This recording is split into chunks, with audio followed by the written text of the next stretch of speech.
Hello, this is Angela Anderson. Thanks for joining me for this acrylic painting tutorial. In this video, I'm going to show you how to paint a pink poppy. I'm really excited about this one. It's our first first large flower series of this year. Also live, we're going to be painting it step by step today. I've got my husband Mark with me. Hey there, buddy. He's man in chat, so if you've got questions, you can ask those and I'll try to answer. Let's get started.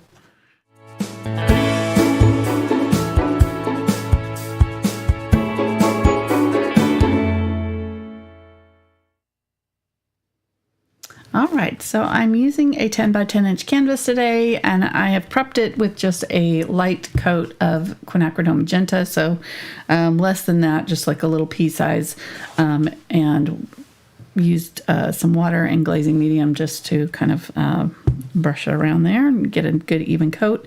This will be a good like ground for our painting today, since there's a lot of pink tones in here, and then I'm going to be painting black around it at the very end. Let me go over colors.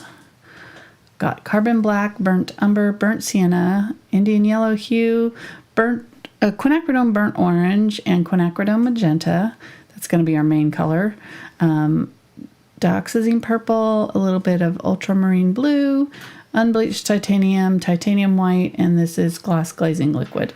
As far as brushes go, I'll mention those as we go, but you're going to want some sort of an angle brush probably, and then a round brush. So those will be our main workhorse brushes. I'm probably going to be using my blenders as well. I'm not really sure, but I'm going to be using the VelvetTouch and 6100 series brushes today from Princeton.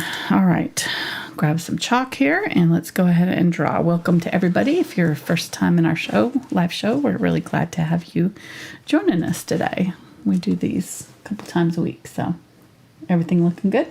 Yeah. Oh, subscribe. Yeah, there you go. Subscribe if you haven't already, and if you click the little bell icon, it will send you an email when we do our live stream shows.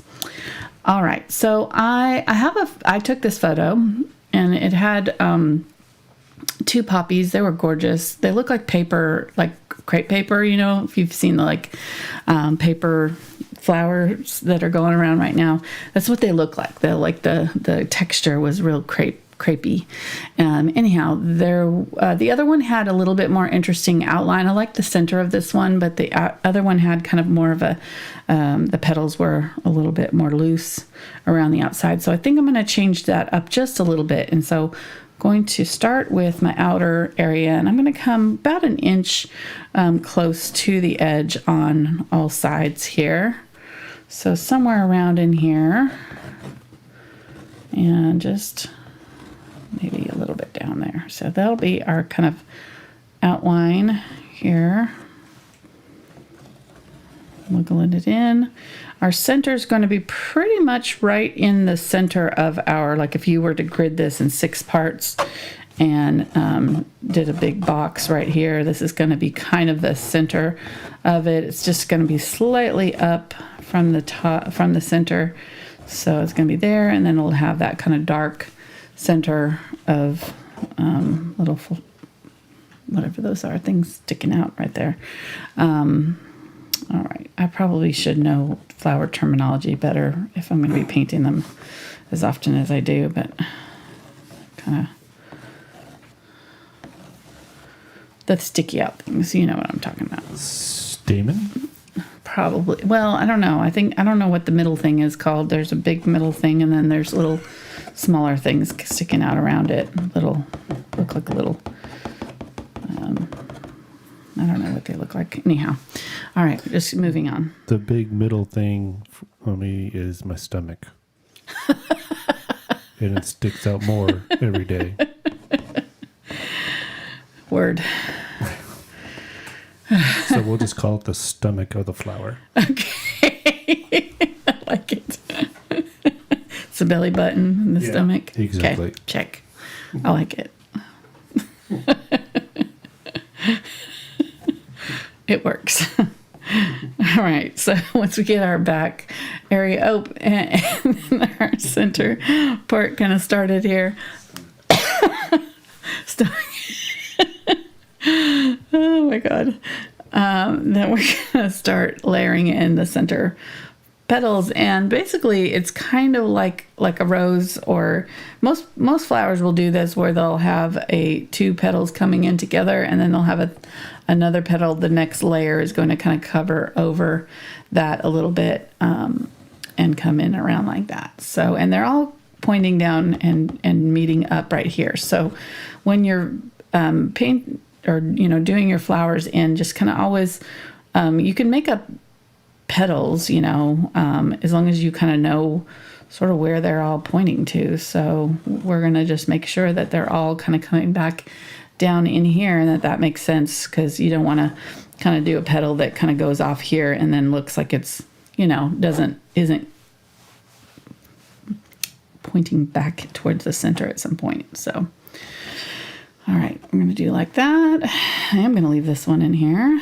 We'll just leave it like that and do another little one right in here. Like that. And we'll have some of them kind of pointing up. This one is kind of curved in like that. I kind of liked that in that original photo. And then let's do one right in here. Let's do overlap in that one a little bit. Something like that.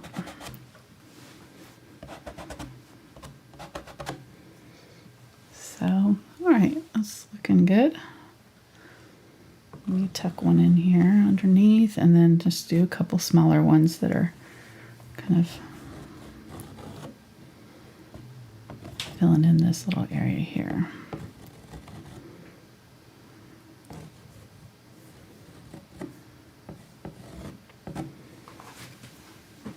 Okay, I think that should do us. I'm going to bring this one out a little bit more, though. I feel like it's, yeah, let's bring one that's kind of out here and it goes out beyond this. Gets that off. Open that up a little bit in that area.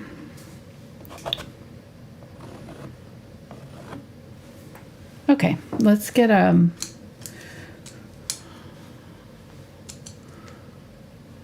round brush here, and we'll start kind of mapping out these petals a little bit.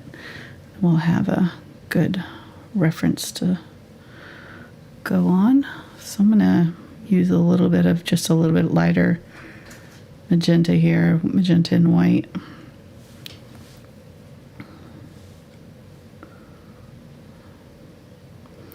Add some water to it so that it flows off my brush really easily. When you're using a round brush, it's really important to add a little extra water. If your paint's too thick, it just won't move. So yeah, looks good. I'm not sure this is going to be light enough, but we'll see. Yeah, that's good. Okay, so let's go ahead and use this and just kind of draw in our outline a little bit more firmly. Just wiggling it in there.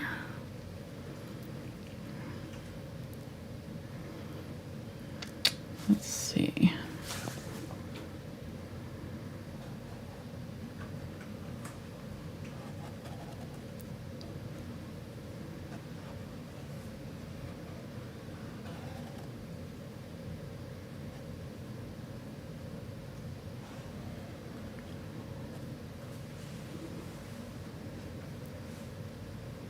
So how you doing today?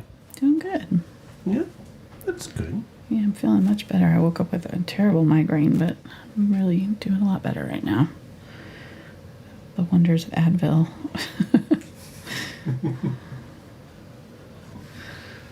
All the old modern medicines. Oh. All right. There. Bring that out just a little bit more, and then I'm going to change that up just a little bit.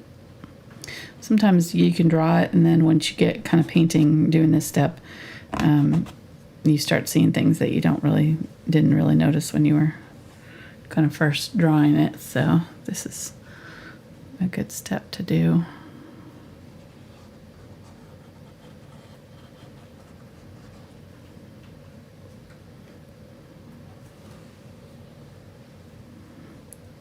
Okay.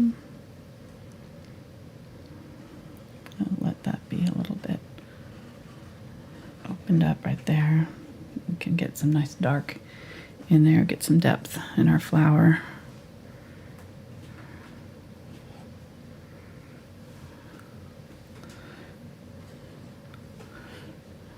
All right. If you are new to my channel, I have done these large flower series for several years now. And we try to, for a while there, we were doing like one a month, but anymore we've gotten so many now that I'm a little bit more selective in when I do one. We've probably got at least a dozen of them. So if you're into this, you might check those other ones out. I have a whole playlist of them here on YouTube. Most of them are free. There's a few that are that were done for patrons for bonus videos and such, but most all of them are free. Say 80% of our videos are, more than 80% are free, totally free. And then we've got a few that we do for patrons that are usually longer and more complicated ones that we don't have time to do on YouTube.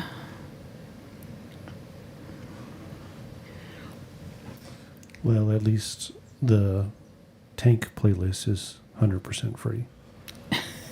The important ones. Right. Yeah. There's been such a clamor for that, People are like, when are you going to do another tank? Like, I don't know. Timing's got to be right. The other one was so popular. Right, exactly. Yeah. You got to let that one slow down a little bit before you do another. Right. You don't want to take exactly. away from it. Right. It's because so much momentum,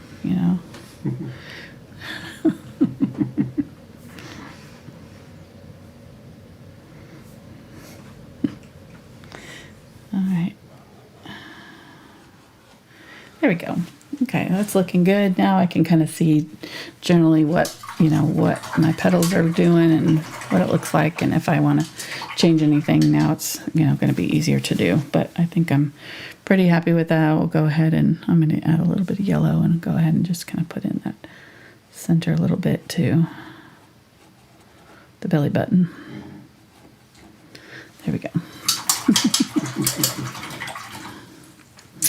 All right, so we wash that out really good because I'm going to set that aside. I don't want the paint to dry in it. I'm going to grab my angle brush. You just want a brush that's going to give you a good little point. And these angle brushes are nice because they can get down into these little corner spaces that we're going to be creating.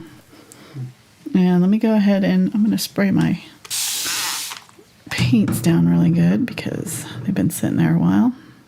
I'm going to get about 50-50 Quinacridone Magenta or maybe like 2 parts magenta and 1 part burnt orange there. Just want a little bit of a different tone to it for our shadow areas. And then I'm going to add a little bit of burnt umber too, maybe even a little tiny bit of black. Black is great with red. It makes a really nice burgundy color if you just use it sparingly. You don't want to use too much of it because it's pretty overpowering, but it can make it really nice. Yeah, that's good. Okay, so I'm just going to kind of use that in my areas where I know I want some shadow coming in on my petals. So I'm just going to kind of do that and in the little nooks where it's tucking down into my flower, or there's petals that are overlapping. So kind of the underneath petals. And whoops, that's going to be, well, no, that's all right there.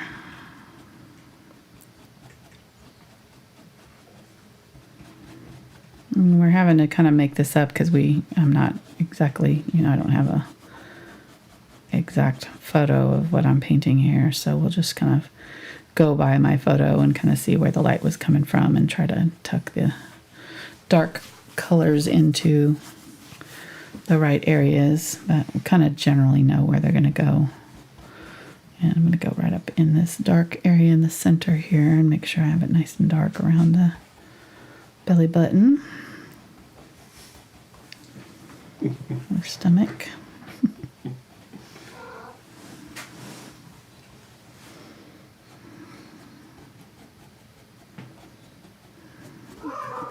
And as I'm pulling out, I'm kind of feathering it out. So I'm not doing a hard line here.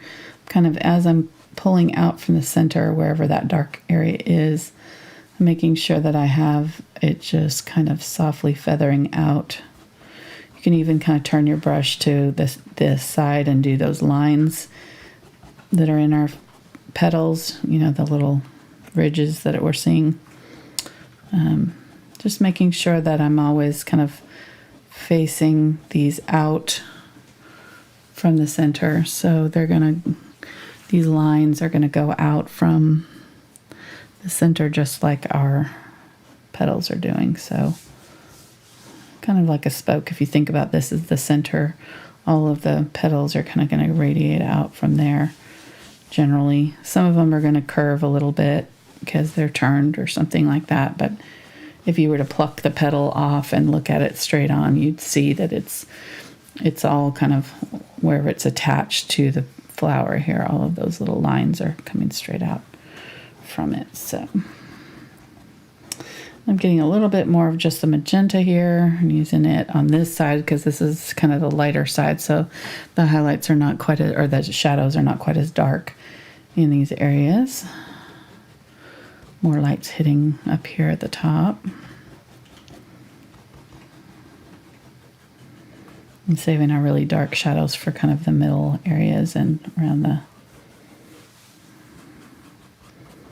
places where it's really deep, you're seeing deeper into the flower, like in here.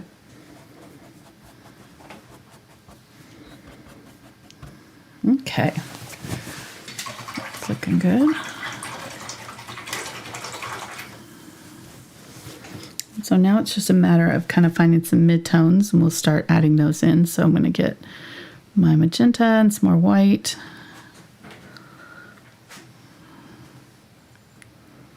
And I'm going to add just a little bit of that color that we have going on here. So I want a color that is a couple shades darker, or a couple shades lighter than what we've got going on.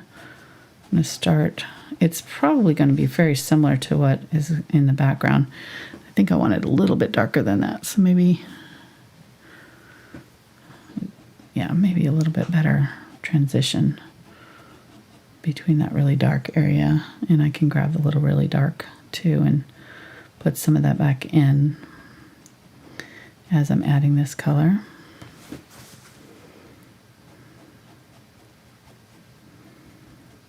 Okay.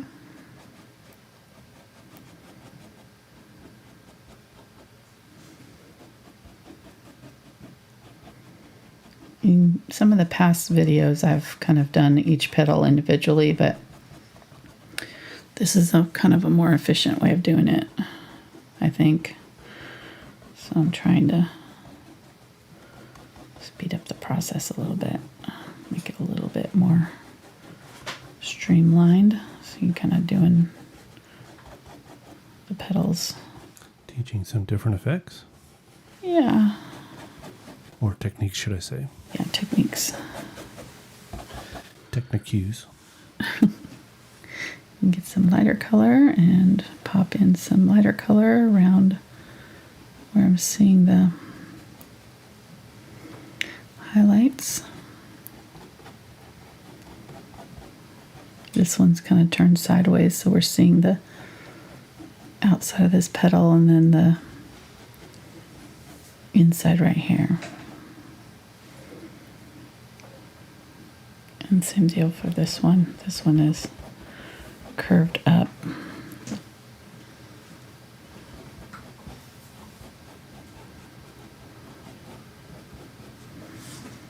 Okay.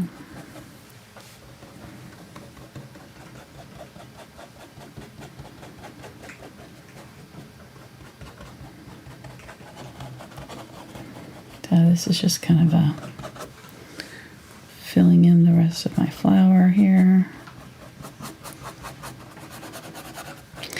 And starting to dissolve the lines, the outlines of them. So starting to kind of soften those outlines so that they start to look like more of the flower and not just a straight outline. And get some white.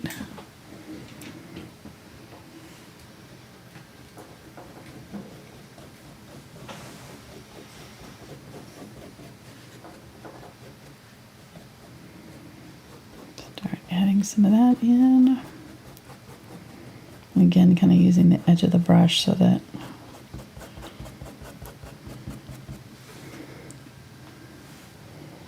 I'm getting kind of lines instead of just a straight edge. I'm going to get some of the darker color and pull back while that's wet.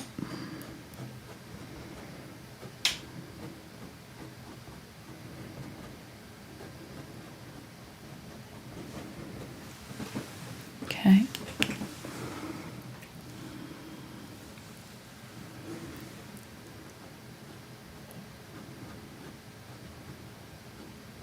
This will look much more dramatic too once we get the background painted black, because right now it's kind of all blending together visually, but once we get that background painted, it's going to really pop. This color will really be obvious. I'm going to get some white now.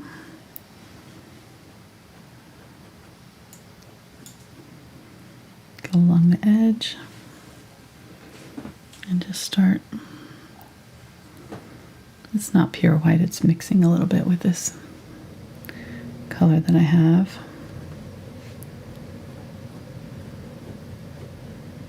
See, I'm kind of like quickly just pulling the brush in towards the center so that it makes these like long streaky lines. That's what will give us that kind of crepe paper finish to our petals. Okay, starting to get there.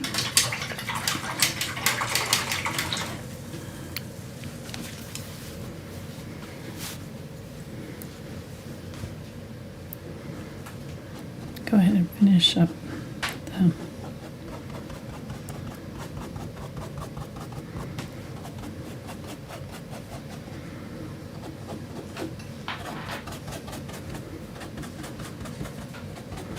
and this is just also kind of just helping to dissolve out my chalk lines too that I had in there. I'm going to use my damp brush and just kind of blend all of those away that are still around the outside of my petals. Whoops, that was wet.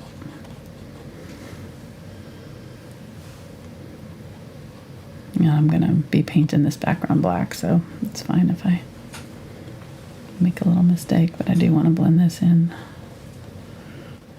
here. So they're wanting to know, why didn't you paint it black to begin with? Because this color is so vibrant, this pink is so vibrant that if I painted it black, it'd be a little bit difficult to get enough brightness of my flowers. I'd have to paint my flowers like this white almost, and then start, with whiter or light pink over the black. So it just saves a step, and just easier to paint around it at the end than to fight the black color. If I was doing kind of a darker tone flower, maybe I could start with black, but the light pink of this one is just too bright. This would be a lot of extra steps. All right, getting some bright white here, and just once I get that on there, just kind of pulling down into the flower. There we go. It's looking a little bit funky still, so we'll get it there. None of these blends are looking really great yet. It's going to take, I would say, probably 4 or 5 layers of color before you're going to start to get, kind of the kind of blend that you want on your petals. So just kind of know that going in. It's not going to be instantaneous. And that's normal and fine, you know. Oh, sleepy puppy face. He pulled his bed right behind my chair again. It was over in the corner of the studio, and he grabbed it and drug it all the way across the floor until it was right behind my chair, so I can't roll back at all. He's right. He's so cute.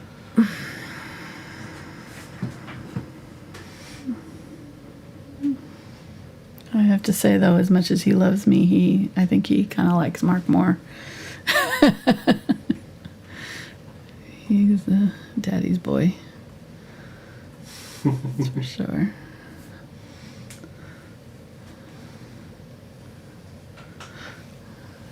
Okay. And Cashmere's in his lap. Yeah, Cashmere has started to stake her claim because Fitzpickle would be on Mark's lap, and she started to get up on Mark's lap with the dog on there, which she wasn't doing before. And she's starting to assert her claim over Mark's lap.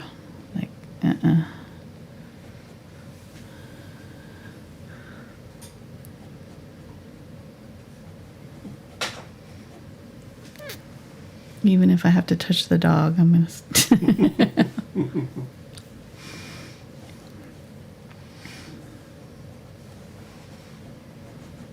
Okay.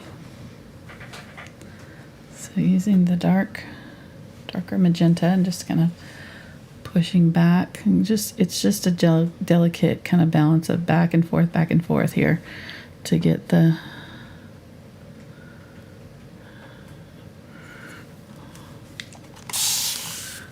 shadows and everywhere where we want them to be. Want to make sure that right where it's going down in is nice and dark. So just reinforcing those dark areas.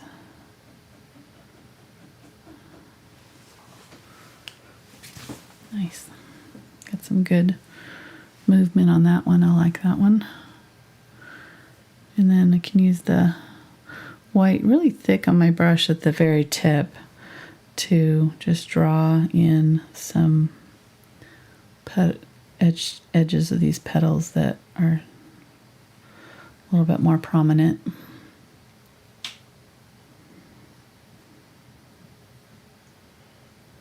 And then I can kind of pull down through that wet paint. Okay. And if I leave the dark like this and the white on either side of it, it'll make that part of the petal look like it's kind of tucked back.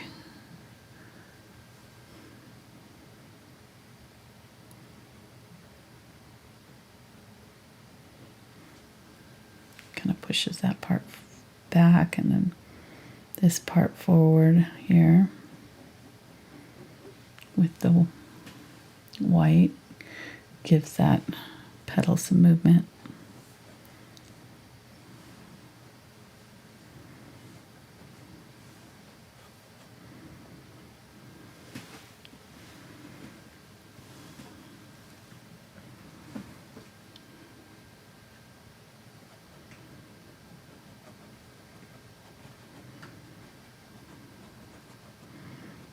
Okay. Oh yeah, okay, so I keep forgetting. This is the one that's folding over. So it's coming up over. So the motion is more like this. It's curving around back into the petal, the flower. So I want to get that dark here coming up where it's coming down into the petal or the flower. And then make sure that this top part is nice and bright. And the streaks are kind of running in a curve like that.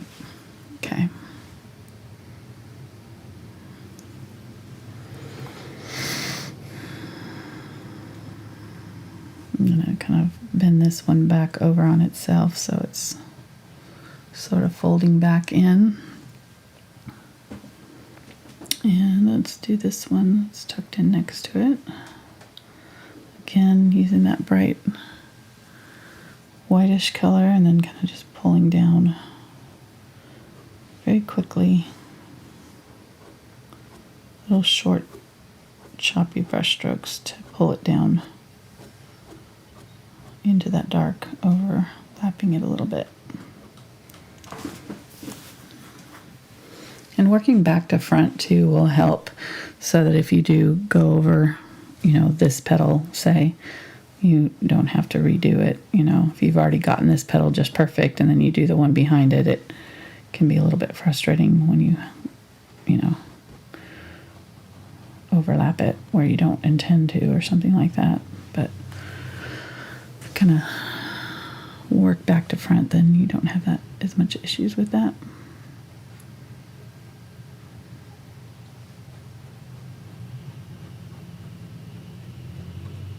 Adding another light layer there. Now this I'm not 100% happy with, and I'm gonna go back in here and kind of add in my photograph. There's like a little bit of a dark edge right at the very tip, so I'm gonna kind of add that back in over the top of that light area. So I have kind of a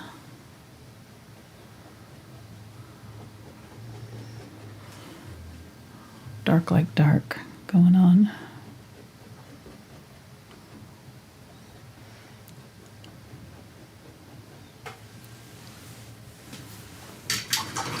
Okay.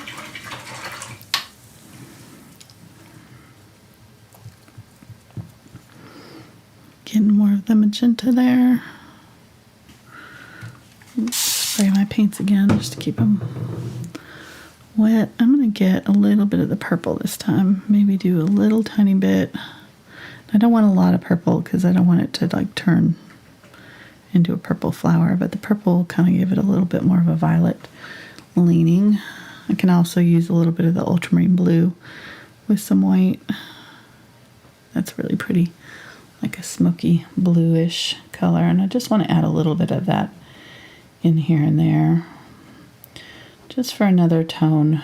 I always feel like when I'm doing my pink flowers that they can get a little bit too like bubblegum pink if I don't add a little bit of blue or a little bit of a yellow tone or something else like that in them. So this will just kind of help break up the relentless pinkness. And there are these kind of tones in your pink flowers, so it's not, I'm not making this up. There are, if you look closely, you can see these kind of bluish tones here and there.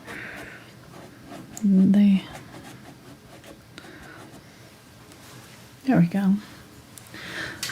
It's going to add just a little extra richness to the color. Right, get more of that white with just a little bit of the pink added, and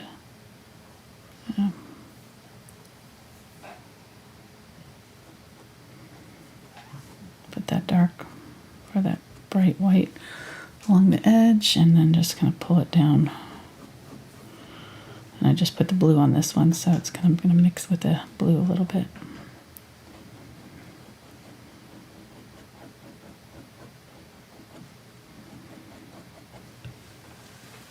Okay.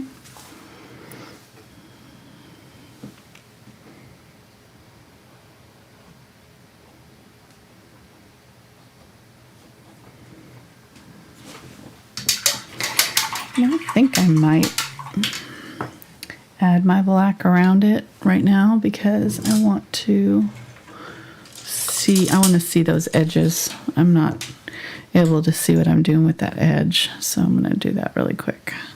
I'm getting a 6 angle bright here, just another angle brush to help get into these little tight spots.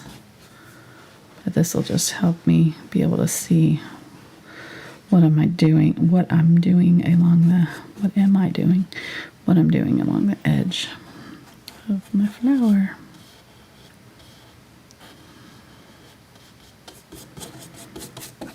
Okay. And this is carbon black. You could use really any black that you've got, or you could use a different color. The green looks really nice with it. The green's a nice complementary color to use with your pink, so you could use that like's in the photograph.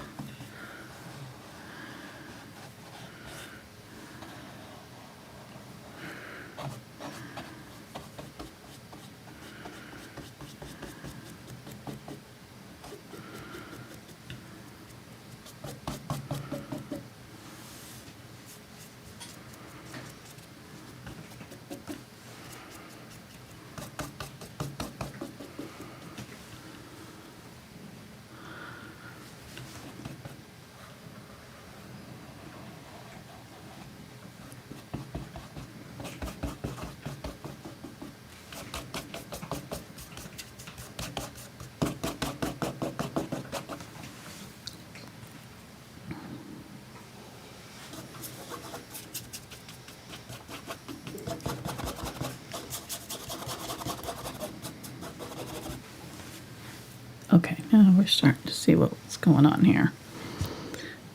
This is going to help.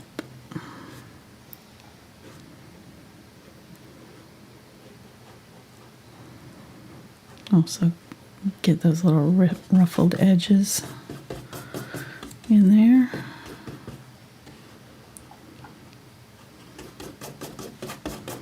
I always like to save this part for the end because it's kind of like the big reveal, but on this one, since my background and my edge of my flower are the same color, it's kind of,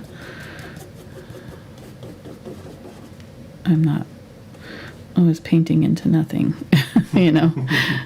It's kind of wasn't working, so I need this black in here so I can see what I'm doing.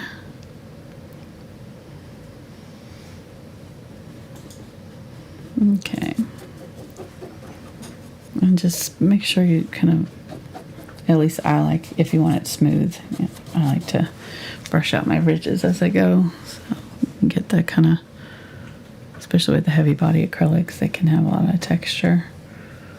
So just making sure that I'm kind of smoothing it out. When I first put it on, it'll be kind of sticking up in places. So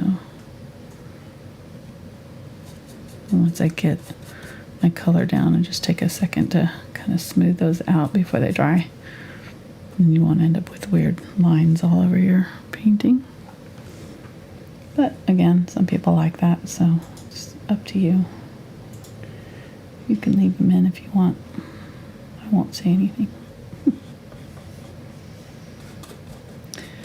I think I got into the habit of smoothing those lines out because I like to do lots of layering, and if you have these, lines in, it can make your layers have weird ridges and things where the paint will catch if you're glazing or doing different things like that. So I paint fairly flat. I usually, my layers are fairly even and flat so that I don't have a lot of textural problems to paint around. Just trying to get a smooth blend when you've got a big ridge is pretty much impossible. You'll end up with that ridge will kind of catch the paint and pull it up, and so you'll end up with darker, lighter areas where you don't really want them. I'm just talking about stuff. No real reason. Do we have any questions? It's a good place to do a question. We had some general questions about where do you get your paint from? I buy mine from Blick. I've got a link down in the description, but that's usually where I get mine. We don't have golden paint sold locally. The closest is about an hour and a half away in Little Rock, so I don't usually get them from there. I just buy it. I would buy it locally if I could, though, but I get it online. And if you use the Blick link below the video, it helps out the channel. No It extra does. cost to you. Yep. We get a little And then a similar question regarding the water bottle, which again is in the Amazon store. Yes, it's in the Link is Amazon below. store. Yep, And again, helps support the channel too. it does. No extra cost. Right. All right, now we can see. See, I like that. Doesn't that look a little bit nicer? Just instead of that, like if you look at the outline of the reference photo, it's almost a perfect circle, and it just, I don't know. I like to have a little bit more going on it with my petals. So my other photo, the other flower had kind of opened up a little bit more, and these bottom petals were kind of bent down and revealing a little bit more shape. So there we go.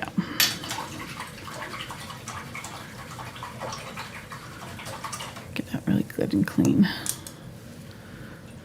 And then after the show, we'll wash it out with soap. But for now, that'll have to do. Oh, I got some water right there. Speaking of water. Oh, good. That was already dry enough. If you drip water onto your paint while it's wet, it'll basically just wash it off. So if you see that, you get that off before it seeps in, because it will leave a mark. Okay, here we go. Now I can see what's happening with the edge of my petal. I'm going to get some of this darker color. Go back in here and kind of even out that color a little bit. And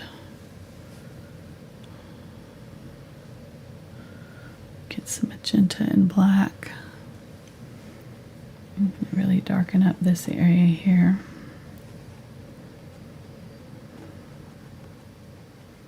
And get this petal kind of coming up over it, so I just want this to be nice and dark right in here.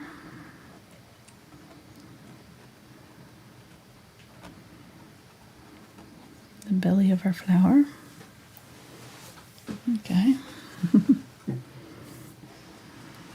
You're a good sport for going with it. I like it. Makes sense to me.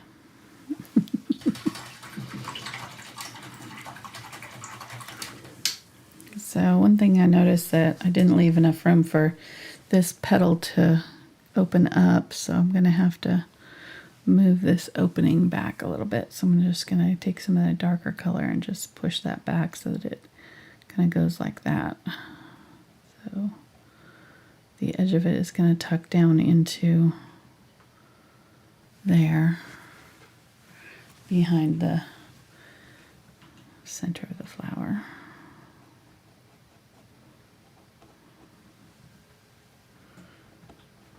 And same thing here, just make sure that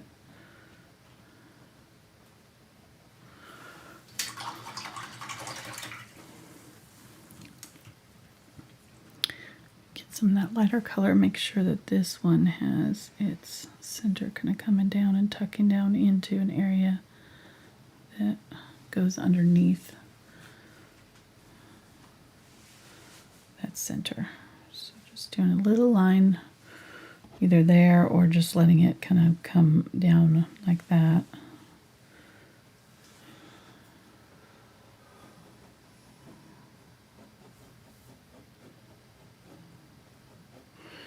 And then getting some of that darker color, pulling it up.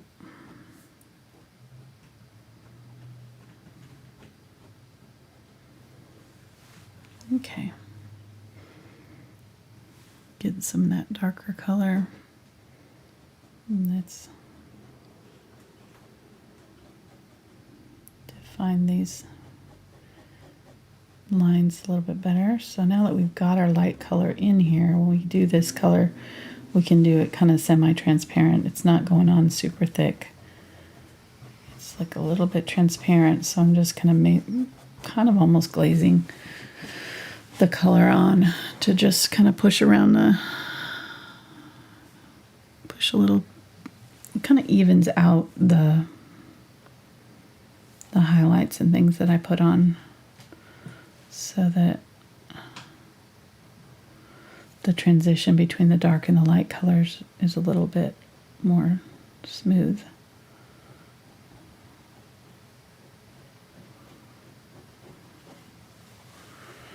Okay.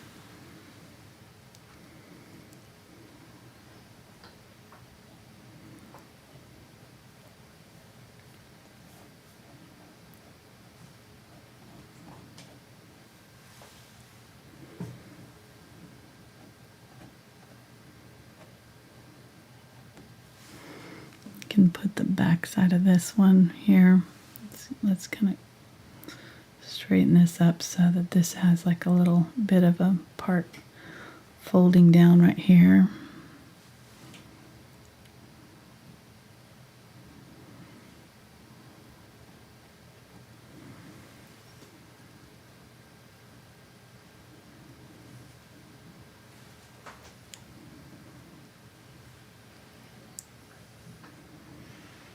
And then curve back around like that.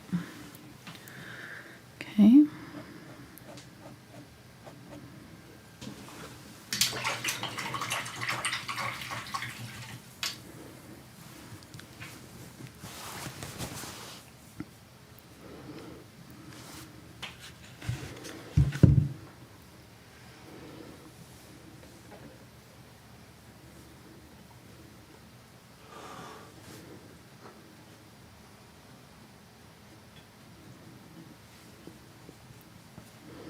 And putting the paint on wet there, and then just taking the tip of my dryish brush, I wipe the paint off and just pulling down from that wet paint into the flower. And you may have to do this back and forth, several times to get it to where you want it to be. It's just kind of a back and forth, back and forth.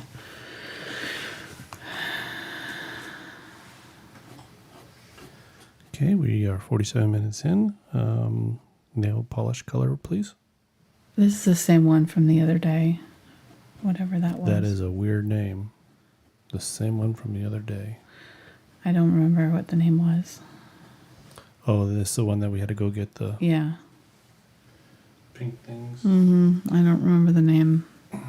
Are they out in the other room? In the basket. Speaking of, we started a TikTok. We're way late to the party. I think it's going to be fun. I hired somebody to help me. It's been something that I wanted to do for a while, like reels and short videos and TikToks and whatever. I just never got around to it. So finally broke down and was just like, okay, I'm just gonna have to hire somebody to do it. So we've hired someone, Ben, who's gonna be doing that for me, and actually two people that will be doing two different things, but basically we're adding a couple people to our team. Really excited.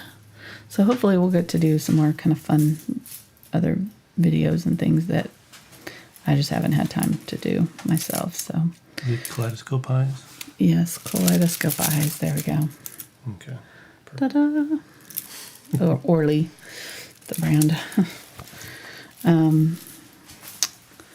So yeah, it'll be fun. But we've started on TikTok, and I think one of the regular features is going to be me picking out my paint colors with me.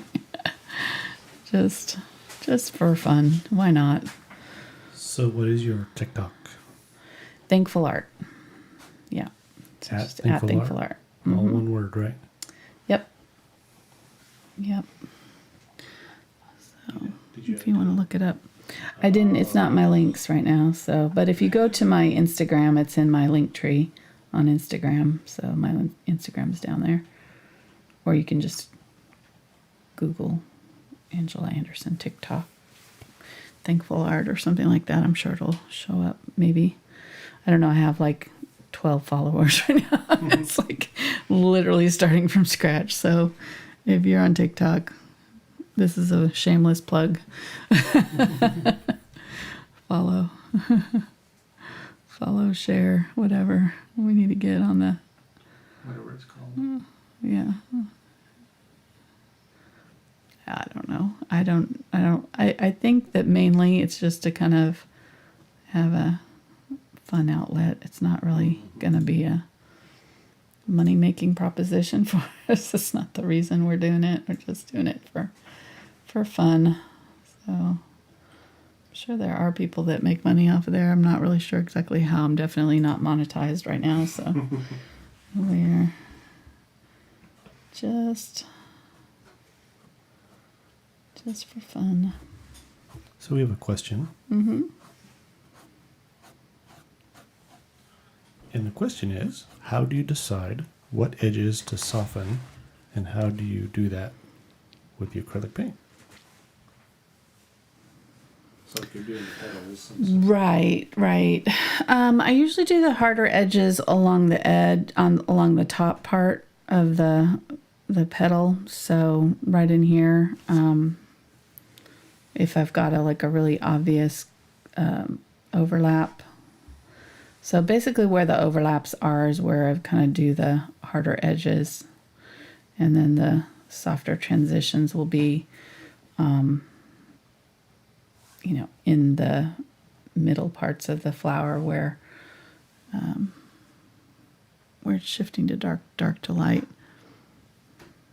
But acrylics, you can get some good hard edges pretty easily. So if you want them softer, that's the tricky part, because it's kind of, they want to go on heavy, they want to go on hard. And if you want to soften up, like up in here, like I'm softening up these edges with a little bit of this darker color, because it's kind of like along the edge of that light in our photograph, what you can do is blur out those edges to make it look a little softer. So you just take, you can either do your background color or the color that's like next to whatever it is you want to soften, and make just a little. So if I wanted to soften this outer edge here, I could take a little bit of black and a little bit of my pink and just kind of brush it over that edge to soften it up a little bit. And, same thing for any of these petals. Of course, the petals are much easier to see that softened effect, but I'm going to bring that in a little bit right there. Okay.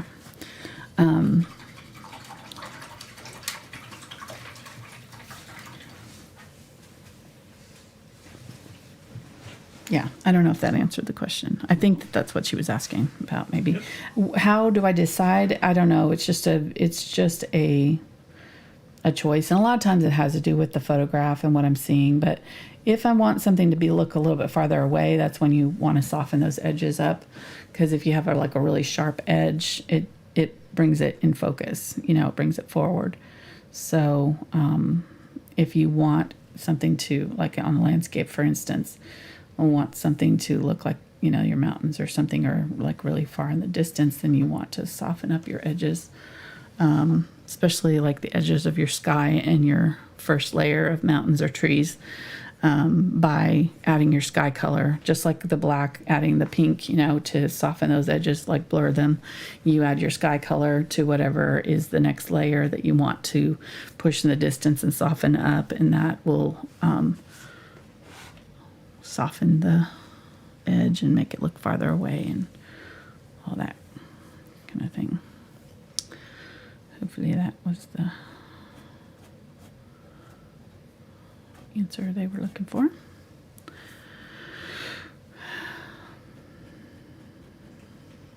Okay, getting some of that. But ultimately it's just an artistic choice, There's times when I'll do it every time, like in a landscape, but then there's times when, just depending, if I want this to look a little softer, I can blur out the edges a little bit. I tend to paint my flowers a little bit more crisp, though. These kind of flowers, do them a little bit more detailed. and look more photorealistic.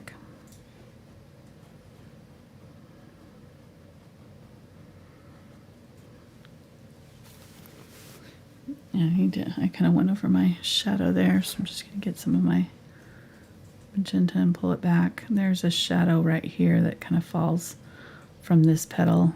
The light's coming from here, so it's kind of falling across right here.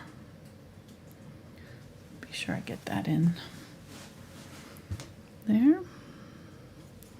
Spray my paints. I can also use a little bit of my glaze to give me a little bit extra working time with these flowers.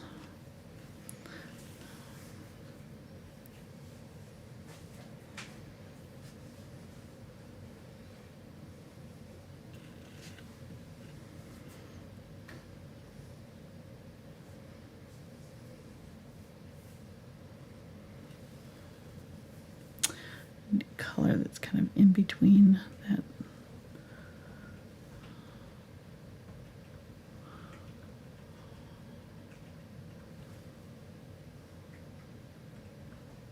Got a little bit of the burnt orange in here.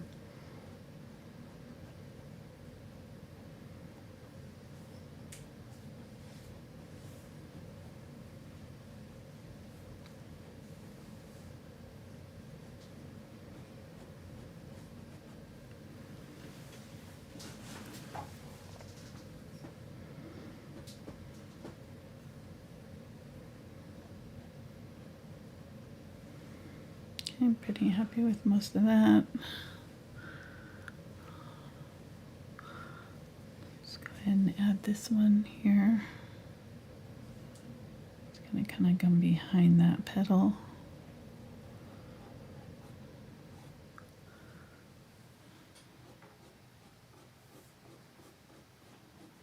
Again, grab that while it's wet and pull it down with just the tip of this brush. It'll create the little streaky lines that I want.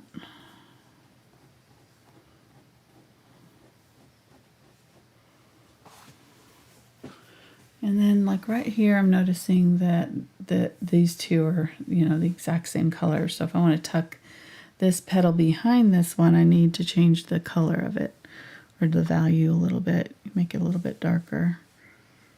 So I'm just going to grab a little bit of my darker color and just going to come in here and maybe pull it up onto that petal right there. Just a little bit.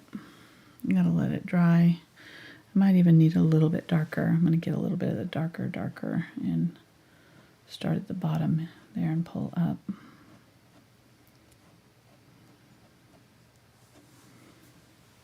There we go.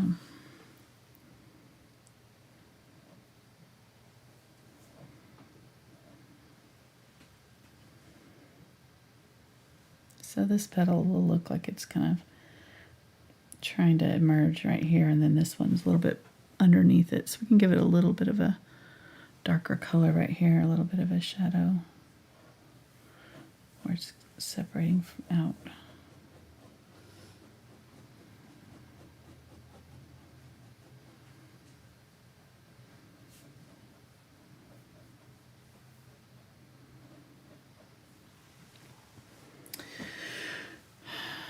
And let me think. I'm trying to find one that looks like it.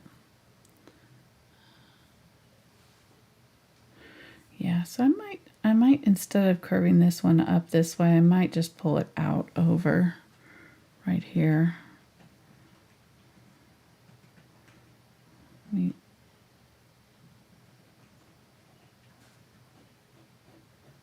add more color to that one.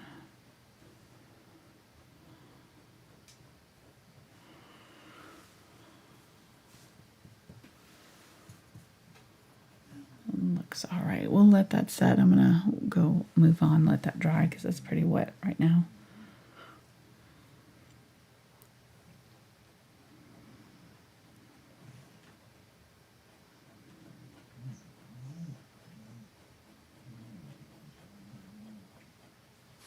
It's Pickle snoring.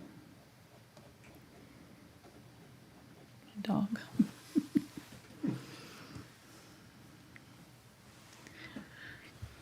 It's great having dogs in the studio. You can blame all kinds of noises on them. Was that you? No, it was him for sure. Really, for sure.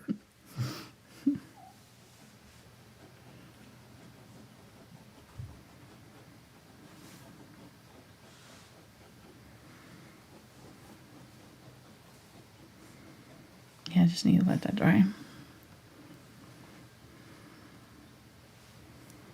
Okay. So just trying to soften up the transition between these two and just using a mid-tone color here and going back and forth over both.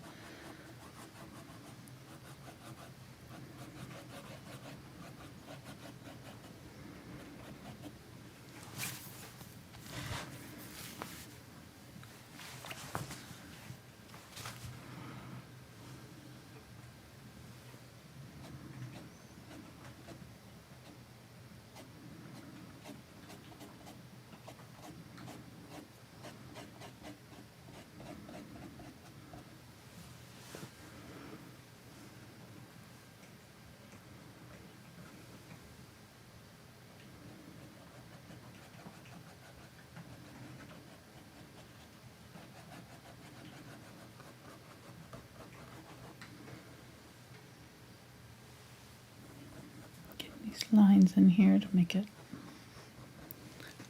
look all crepey.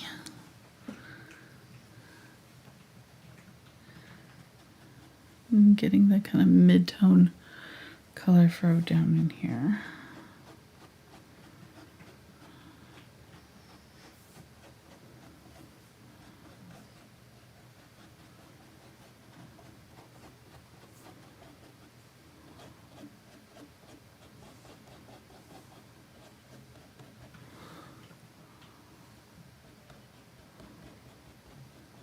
More of the just pure magenta.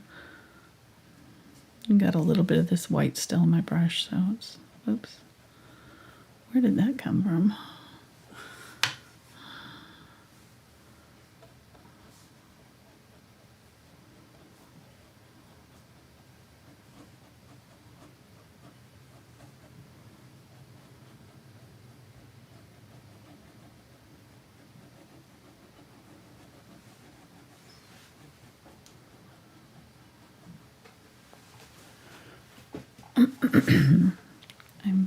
It's just a matter of kind of smoothing out these transitions until you like the look.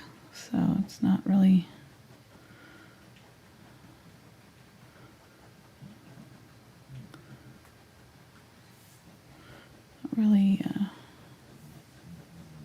do this, do that, and then you're done. You know, you kind of just have to see how your painting goes and how your colors are blending and if you like it or not. Sometimes it's best, like if you're working on a petal and you just don't feel like it's coming along. I'm off camera.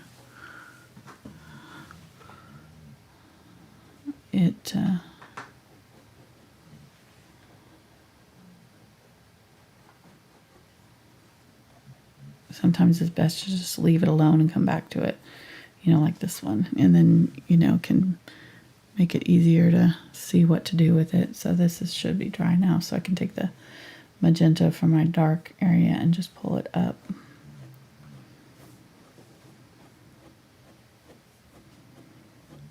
And just pull some lines into my petal there. Push that back.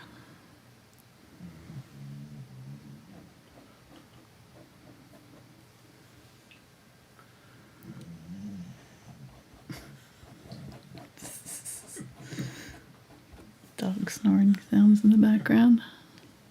You don't get this from just any channel. That's all I'm saying, you know? Yeah.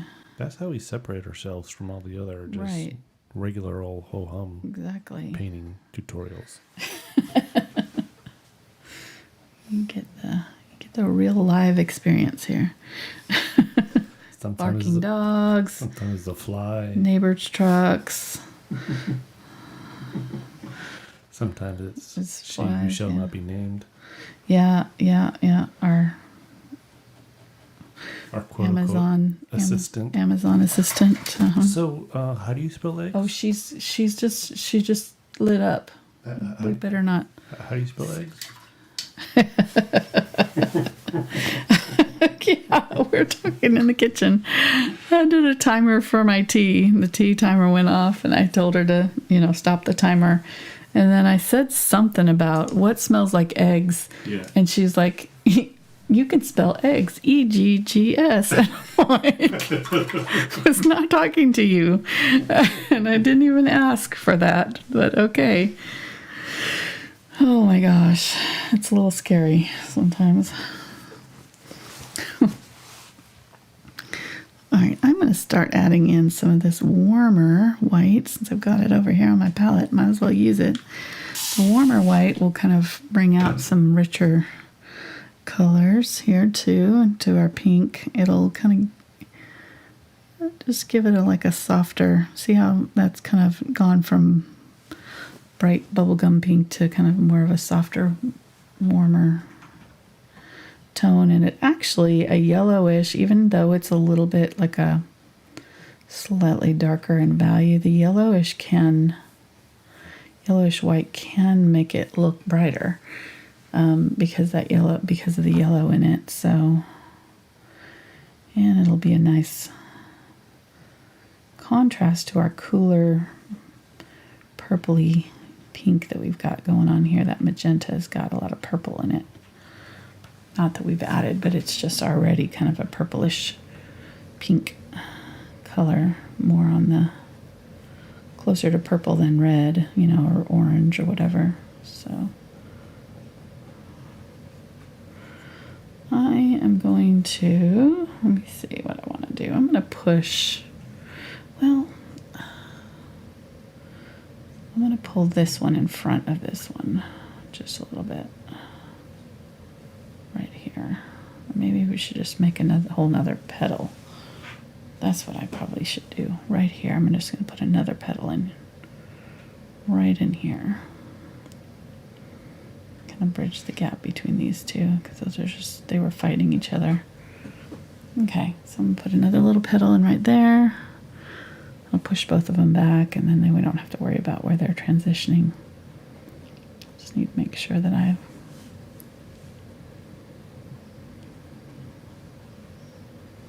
there we go. Fit it in there. Nice. I like it. Okay.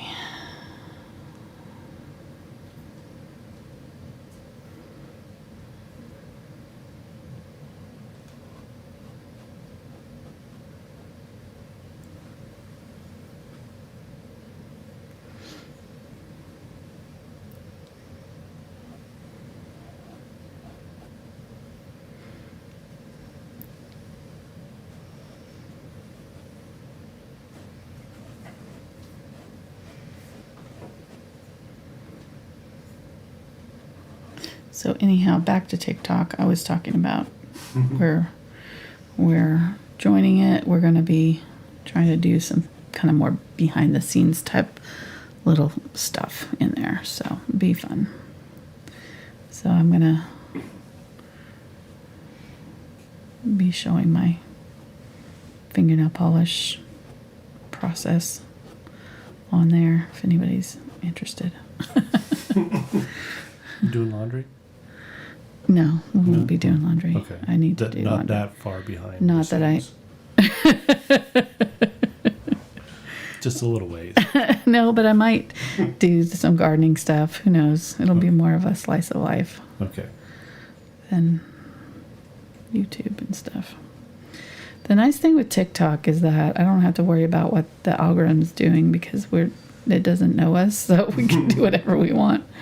With YouTube, I can't get too creative because then it confuses the algorithm and then they don't share my videos. So it's like live in fear of the almighty algorithm on YouTube. It seems like they just want to keep it happy. It's like,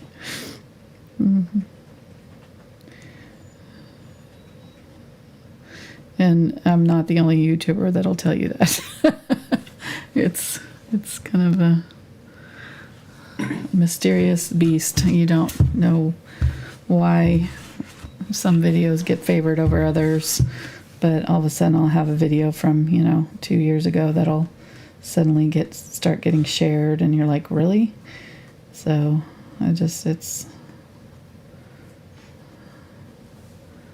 and Mark's feed will have the weirdest videos of mine on there, like not even popular ones, just like videos and nothing current, sometimes current, sometimes not. It's just, I don't know.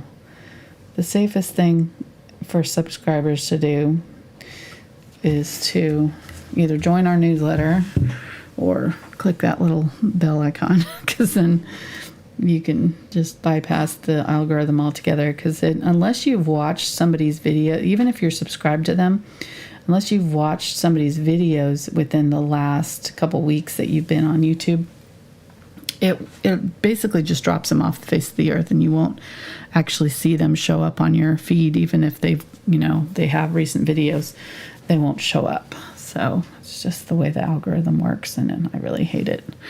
But it thinks, yeah. And then the thing that annoys me is that I'll watch like a one-off video of some random thing, and then for the next week and a half I'll get a bunch of suggestions of those same kind of videos, and I'm like, I really don't care. I was just watching that one video. It's okay. Yes, my Google News feed is always very interesting the week following a show that I've looked up some interesting facts for whatever the topic is. It's like, no, stop. You want to know about more frog stuff? Okay. Here. No, just stop. He's really interested in frogs. He needs to know this got stuff. A bunch of frog stuff here for you. I know. It's creepy. Yeah, it is. Okay, so I need to move on from those middle flowers. I'm kind of overdoing. I'm neglecting these ones down here. So let's keep on going, keep on rolling. Again, kind of the mid-tone here, going from the dark to the light. I kind of put in a little bit of the lighter color. They don't all have to have like the same amount of intensity as far as like dark to light, contrast either. You can leave some of the petals a little bit darker. They're not, depending on where they're at, facing the sunlight, some of them may not get as much light, and so that'll make your painting or your flower look a little bit more natural too. It's like some of these that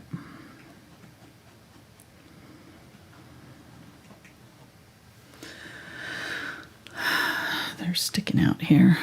Let me get a little bit of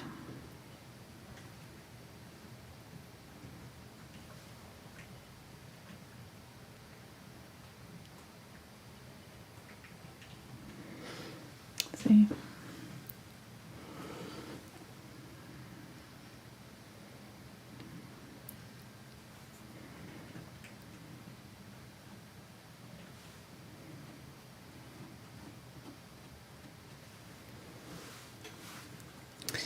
And then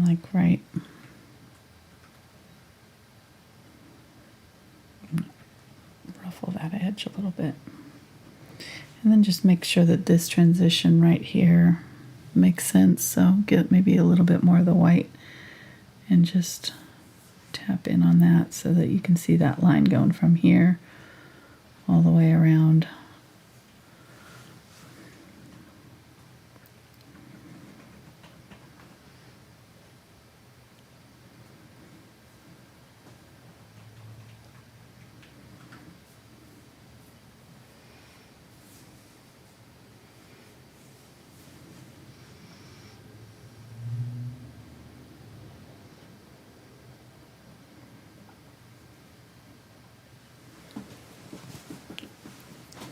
And if I want that to look like it's really sticking out up towards us, we'll get some really bright white and just touch it right along that edge. And that, now it looks like it's facing us like this, and we're seeing the light hitting right here.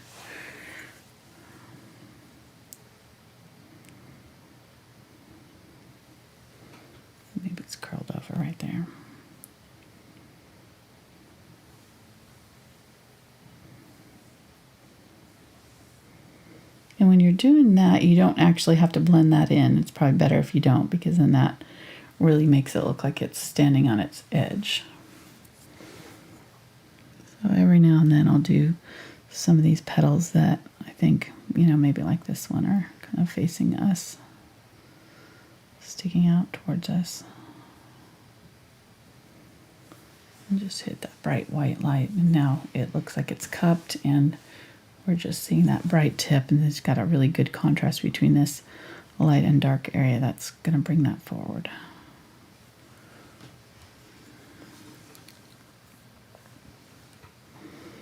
So I would just look at your flowers and see where the light's hitting them, and see where you're seeing that. And if you're, moving things around or changing things about your petals, just kind of try to find one that's kind of similar to what you're trying to go for, and see where the light's hitting it. And make sure your highlights are in that area. So like right here, also, we've got a little area that's sticking up right here. So let's go ahead and hit that with some bright white. There we go. Maybe right in here too.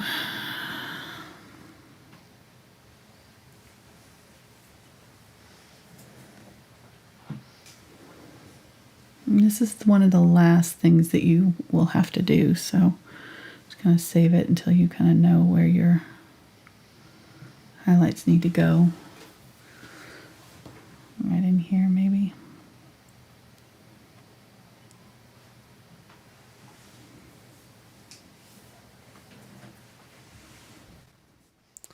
They would like to know, is this a one brush painting? Almost. I think, yeah, I probably could do it with one brush. I probably could do most of it with this brush. This angle brush. I did the center with this, but I could have done the center part with this one too, probably.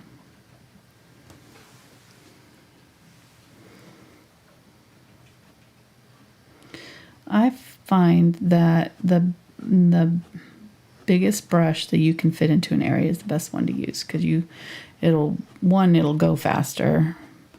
It'll hold more paint, so you don't have to reload it as often. And you can get a little bit looser style too with a larger brush than you can with a really small brush. But if you're trying to paint in these big petals with a tiny little brush like this, it's going to take you forever. So I like using a brush that can easily fit into my smallest petal, and go from there. Okay, so we're getting, this part's pretty much done. Just have a little bit more to do on these ones, and we'll be ready to finish our belly button. You have to rewind if you are new, don't know what we're talking about.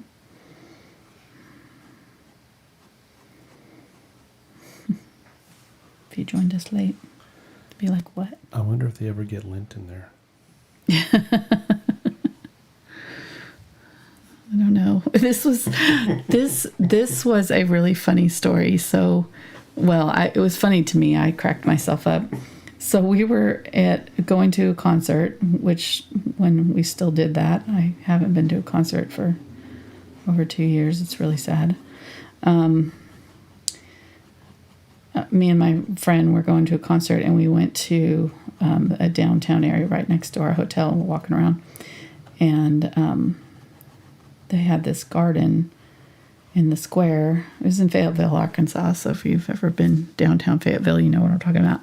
Just gorgeous, really beautiful little, very small, like square, but it had this little garden around the center building. I'm not sure what the building was. Yeah. We didn't go in. No, it was Fayetteville. And just so pretty. There was all kinds of poppies, and there was red poppies and all kinds of different poppies that I'd never even seen. Just really unique varieties. I took tons of pictures, but all kinds of different flowers. We actually already painted garden. I think it was called Garden Pathway, one of the photographs that I took from here. But just walking around, it was just the perfect kind of little garden that I really loved it. And we got around to the other side after I'd taken about a bazillion photos. And there was, I don't know, a crew of about 4 or 5 people down digging in the dirt, adding, more flowers or something. I don't know what they were doing, changing out stuff. It's me. I'm not even thinking, there's probably like a main gardener that like designed the whole thing. And these people were probably just day workers, from the college or something, hired in to do it. But I'm like yelling over to them, "This is the most beautiful garden I've ever seen." And they all looked up at me like, "What the heck, lady?" Oh my gosh. And then I just kept walking. Like, they didn't care. They did not care at all. They didn't even say thank you. They just looked at me so confused.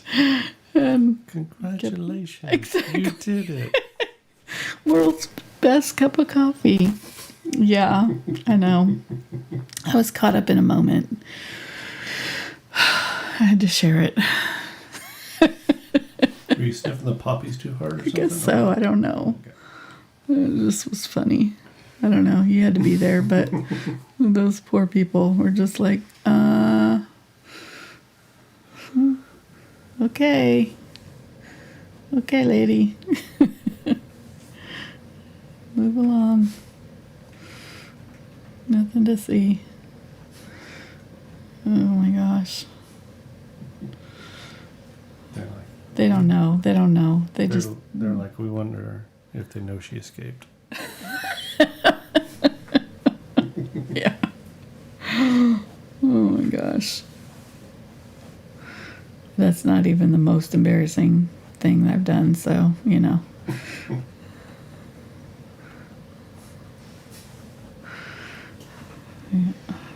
I waved to a lady as we were going into the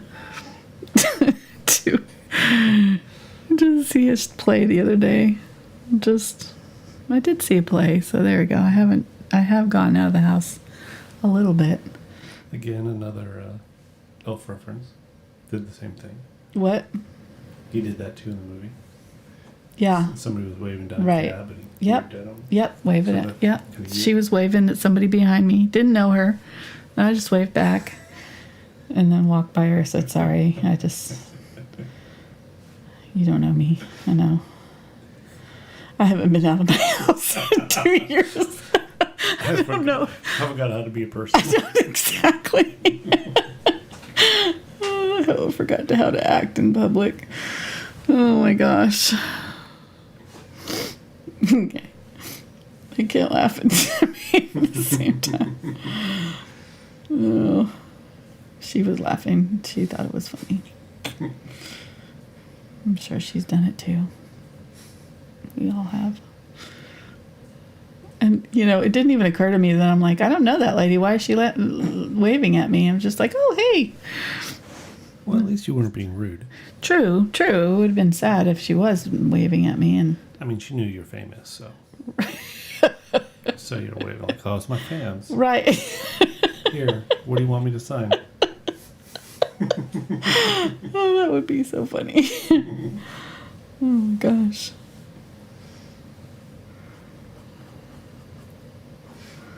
We did have one of Spencer's teachers fangirl on us one time. It was really fun. She went from teacher to fan in like 2 seconds. Yes. It was very weird. A little awkward. It was great. She hugged me. I loved it. If she's watching, hi. It was awesome. It was great. I loved it. I think that's the first time that had ever happened to us. It was a few years ago. Very funny. All right, going from the magenta. So now, once you kind of do your highlights like this, you can see how, areas of it like start to look a little dull or flat. So that's when you need to come back in now with your highlight or your shadow color and really darken up those areas and just make sure you've got a good contrast.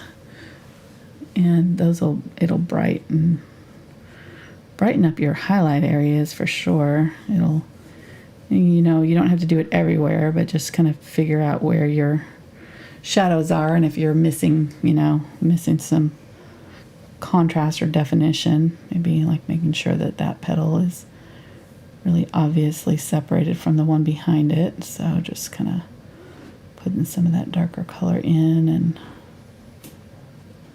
and I can get the even darker color if I have any left. Is it? Oh, I think it's gone. See, no, there we go. So just a little bit there. But I like what we did with the colors. I definitely think it's a little bit saturated. So like I think it's a little bit too, like almost neon pink. The color in our photo is a little bit more crepe papery, a little bit more brownish almost. So what we can do after this is like glaze a little bit of darker tone on it, or I might start using a little bit more of my burnt or unbleached titanium instead of the white to do my highlights, and that'll kind of tone it down a little bit to a more natural pink color, not so saturated. It will desaturate that pink a little bit. Make it a little bit more orangey.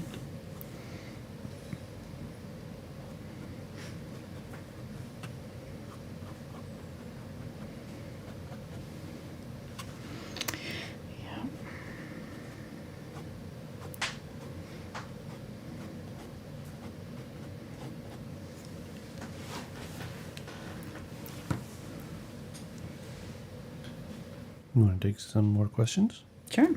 All right.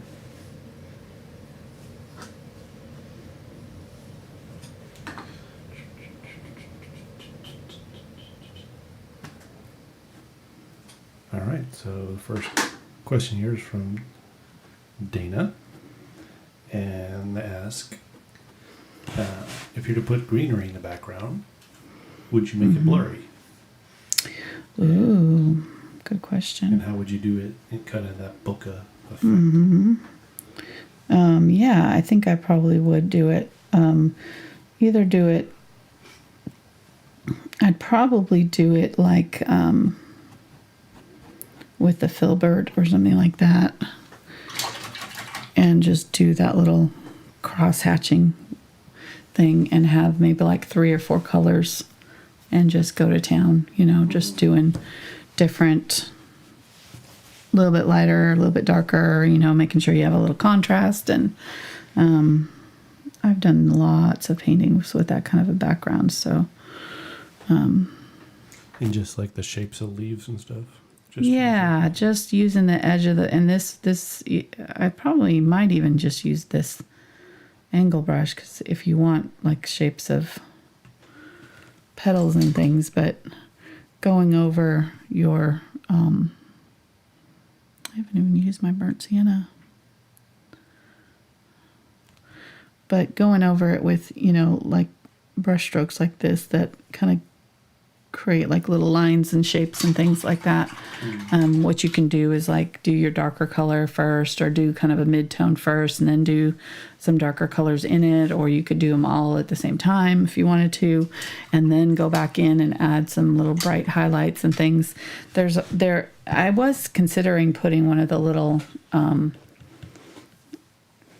buds, because there's a bud in my photograph here that comes up right here like that, and I thought that might be kind of fun to put in. I don't think I'm gonna do it on this one, but that's kind of what it would look like.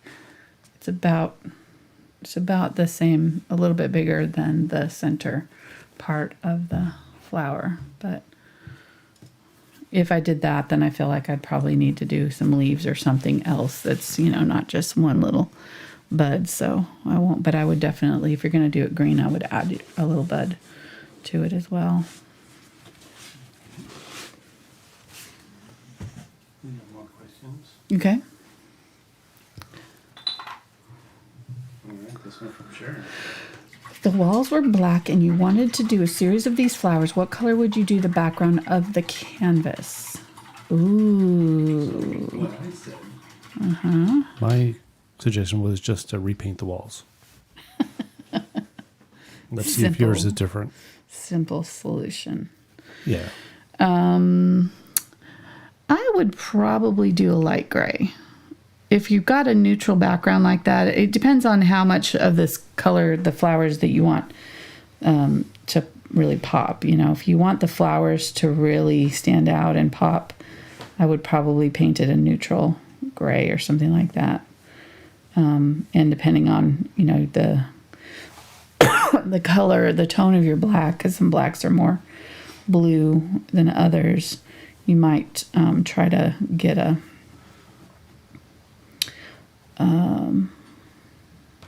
mix a color that's similar to in tone, you know, so like even a blue or something like that would look pretty, probably like a blue gray instead of just gray. If you've got our doors are black and they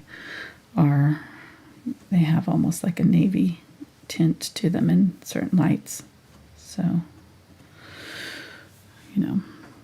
But yeah, I mean, or you could do green or something. I don't know. I feel like a color would take away from the drama of the flowers, though. I think a neutral is probably what I would choose. So even maybe a brown might be nice.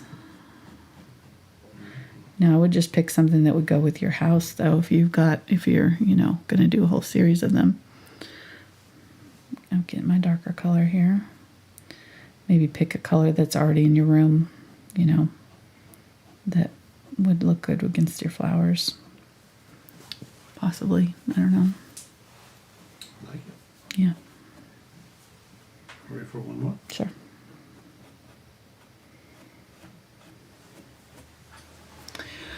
This is Heidi. I have a question. Would it be harder to paint on a plain white canvas, or is it better to coat it with pink primer like you did? No, it wouldn't be necessarily harder, but you would definitely have to start with a mid-tone pink.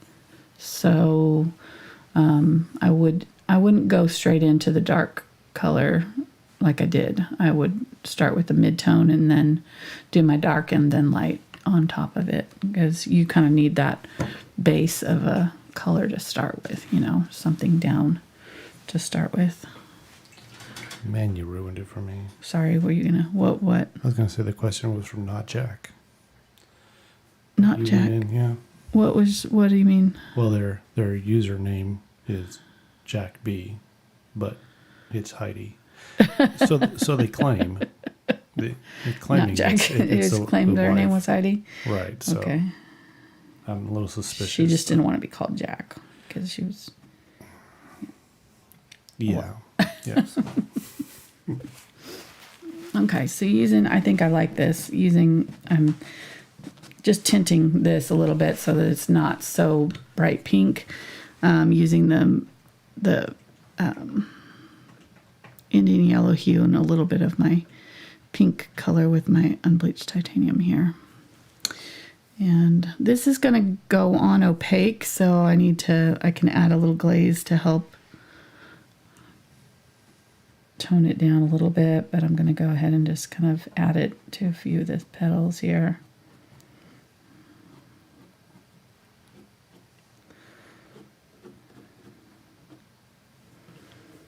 Yeah, it's helping a little bit.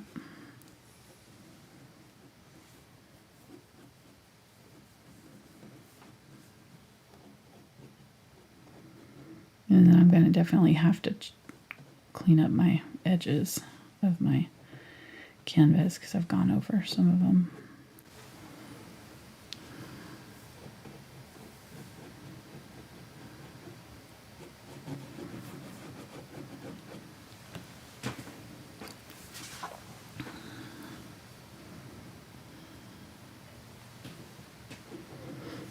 And the Quinacridone Burnt Orange too will mix with that, mixed in with the magenta. If I do that in some of my shadowy areas, it'll also kind of help tone down the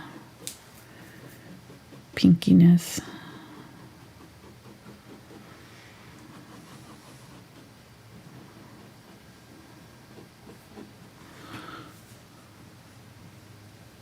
Did I answer their question? I'm trying to remember what the question was.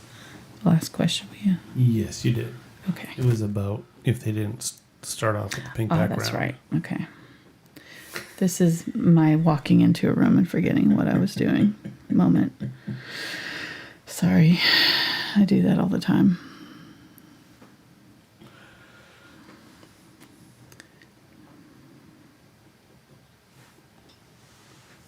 I've always been bad with names, but now I'm just bad in general remembering things anymore. Ugh.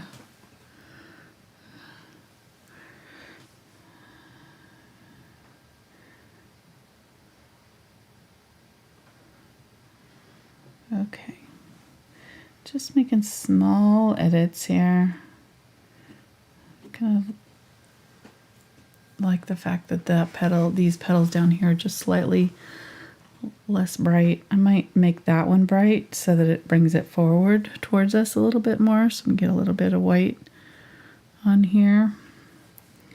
And just like maybe right here in the middle, it's starting to poke up towards us a little bit. And let's maybe bend it over, fold it over a little bit.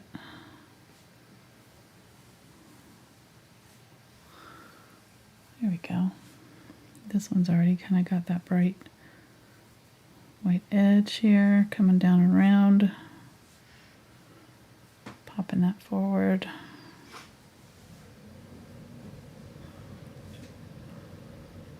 I like it. Let's make part of this one coming forward a little bit. So maybe right here where it's coming out, we'll just add a highlight on either side of that. It'll kind of make that part look like it's bent up towards us a little bit.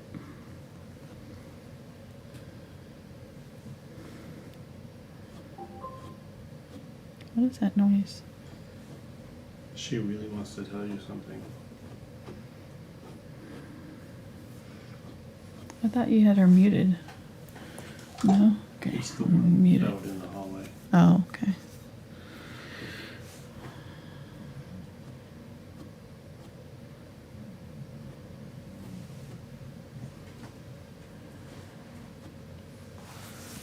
Okay. Get that. I'm just about done here. Is that really white? Huh? What kind of white is that? This one is the white right now, but I had a little bit of the unbleached titanium in there with my yellow and pink for a little while. But right now I'm kind of going back in with my white now. What? No zinc white. No, I'm not using zinc white today. Mm-mm.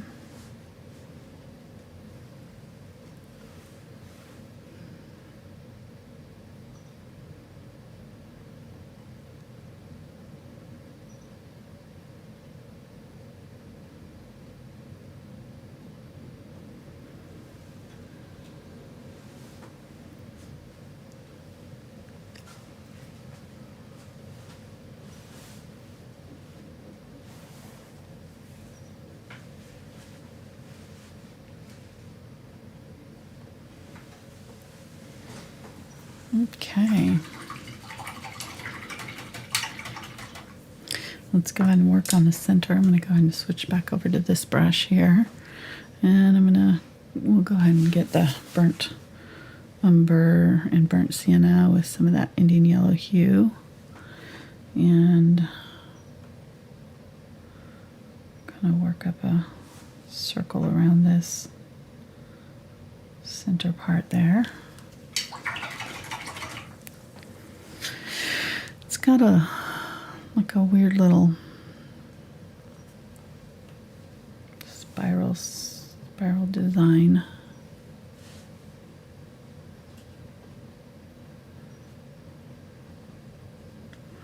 Out, and then let me get some little bit of blue with my yellow, ultramarine blue, yellow. I put out way too much blue, like way too much.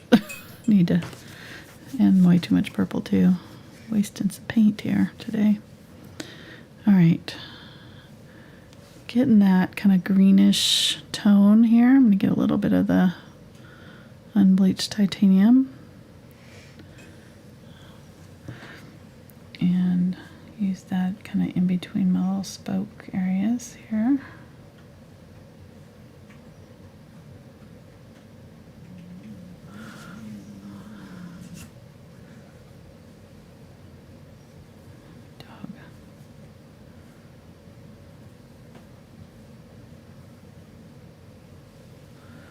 Okay, yeah, that's good. And then let's get some of the brighter Unbleached Titanium. I'm just going to hit up some, maybe a little bit of yellow with it. Can you hit up?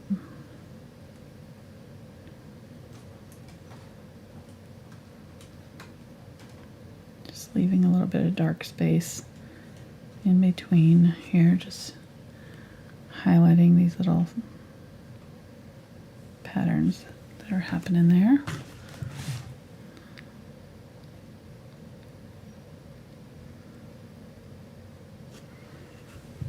Okay, getting some of the darker brownish.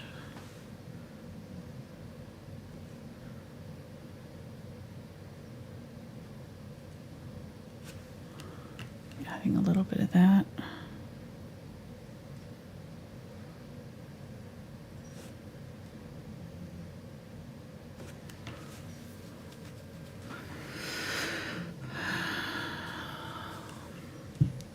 Green, going in between with the green a little bit, and just kind of touching back and forth again, kind of, there we go, blending that in just a little bit.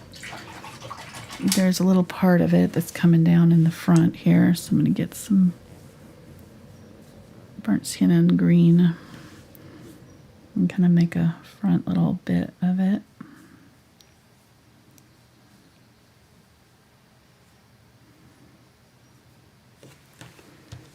There, maybe a little bit of the highlighted color so it just kind of shows up. There we go. That's sticking out right there. Okay, and then get to do our little bits and bobs with our. Let's go back to the liner brush. We'll see if we get it the way we want it with this. If we don't, we can switch to a different brush. I'm going to get burnt umber, purple, and black. So I want my darkest colors. I'm going to use the very tip of my brush to do some little lines.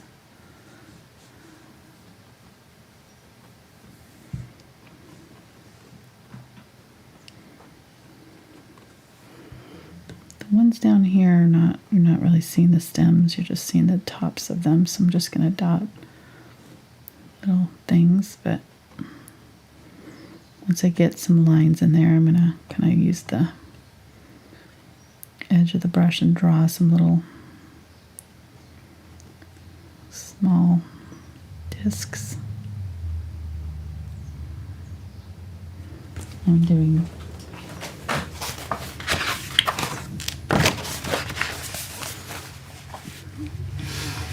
lines. It's kind of dark so you can't really see what I'm doing. So lines, and then kind of using the tip and just drawing little discs like that. Okay. And then there's not much highlight here, but I'm going to go ahead and kind of bump up the contrast just a little bit because I want to be able to see these a little bit better.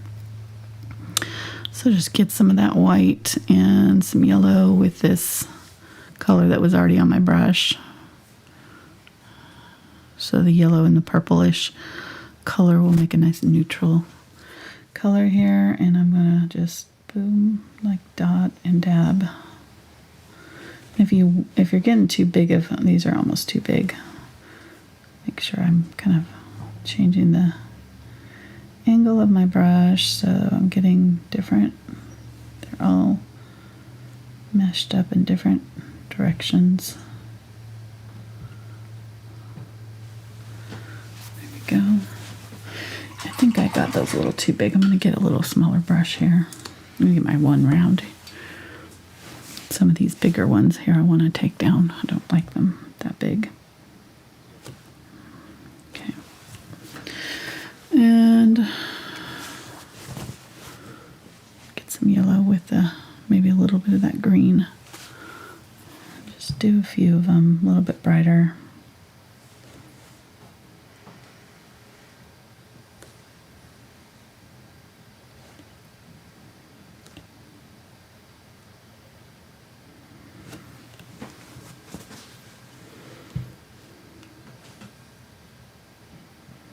And you can find, if you can see, you know, where you've already got like one of these disc shapes, you can just add a little touch of highlight on one of them, you know, on them here and there too.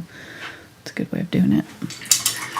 All right, and then once this is dry, if it dries, I can get my darker color, maybe a little bit of the magenta, and go in here and just kind of glaze back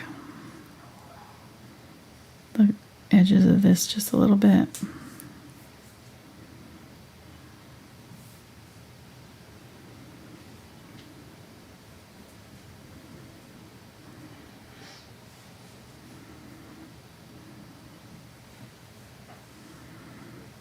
Just make sure that it's got a good transition between the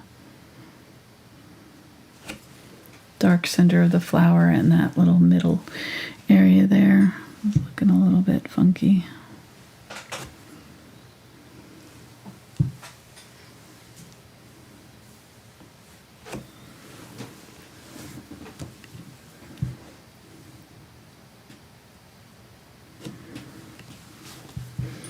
I think I want to bump up the contrast just a little bit more.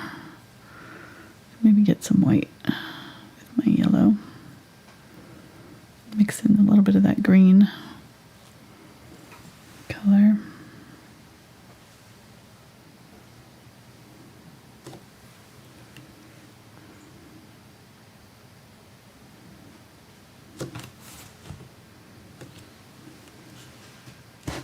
There we go.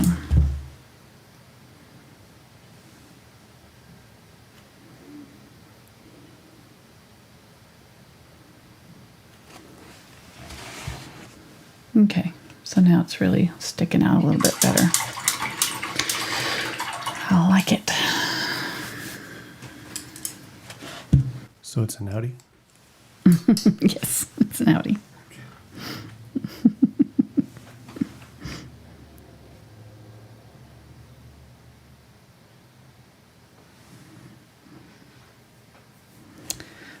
Too silly.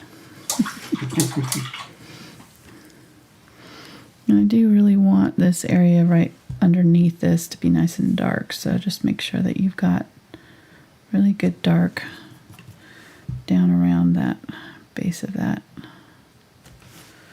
That was way too fluid.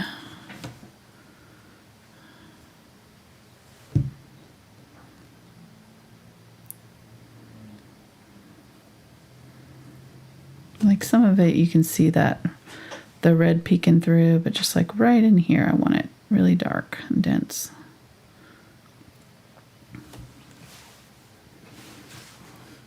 Just right there, right at the base of that thing that's sticking out. Okay, good.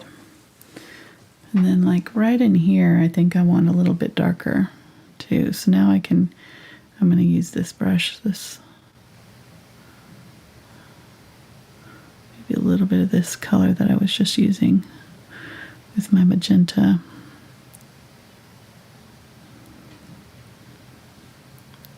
Which is very similar to what I was starting with my shadow color, and just making sure that I've got a good dark shadow in some of these areas that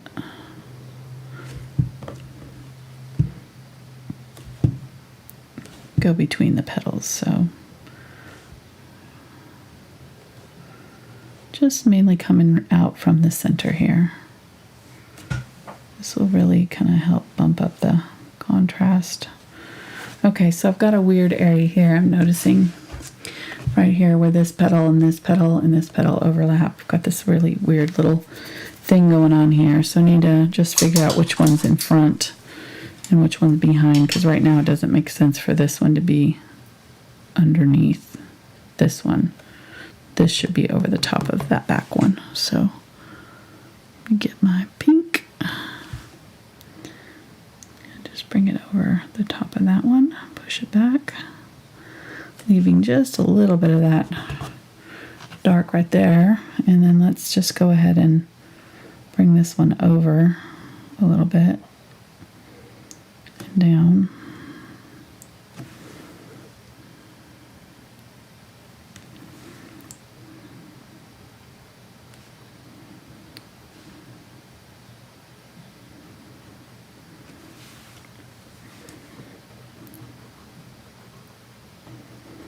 Or I could bring it, let me see if I might not want to do it that way. I might want to push it back this way. Let me see. I think. Let's maybe do it differently. Let's move this one over on top of it.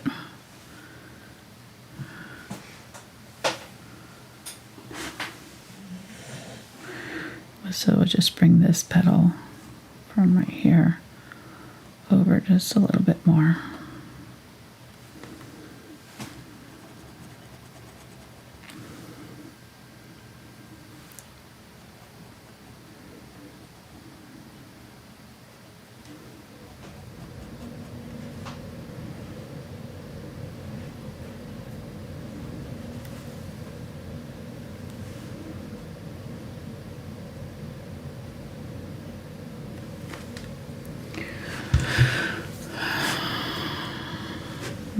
Just make sure it kind of blends in a little bit.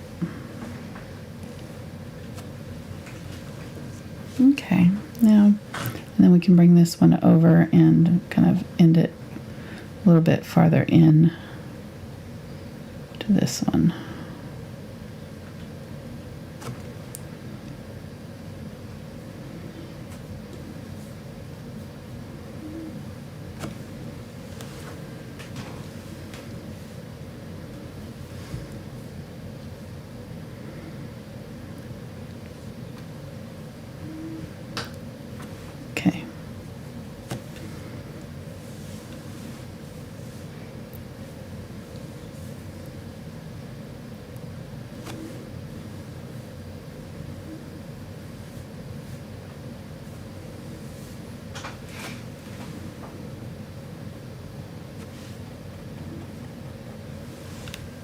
Here we go. Okay, so I'm going to check my overlaps on all of these and just make sure that they all kind of make sense. This one's coming in right here. Make sure I've got a good contrast, so like right there, maybe just make sure that I've got a good, like, dark separation between those petals. This one right here coming in. Just make sure I've got a good,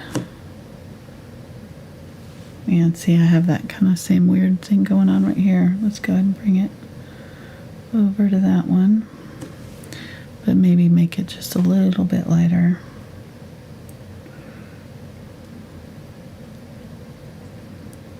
There we go.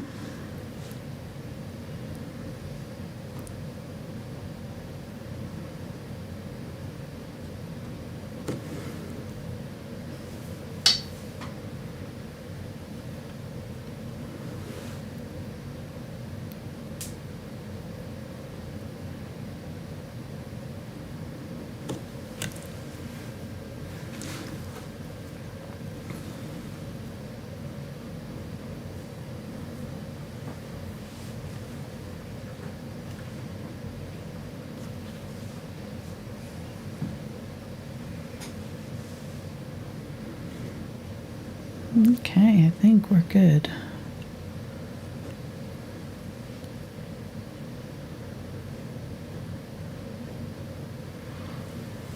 All right, and let's just go around that edge a little bit with the black and we'll be done. Let's clean up my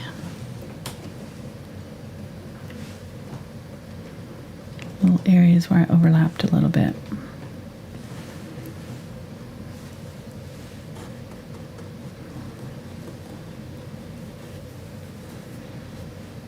And this is where you can add ripples to your flower if you don't have them already.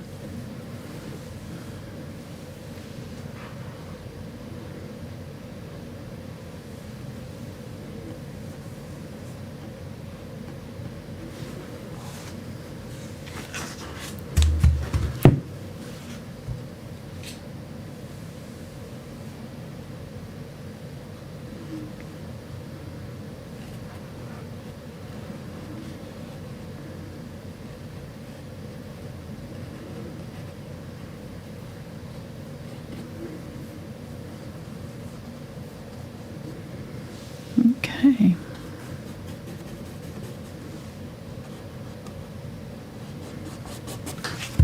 We all done with questions and everything?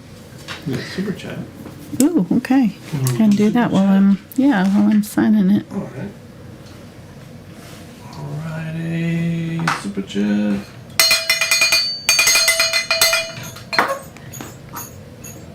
Super chat, excellent. Already on. Turn off.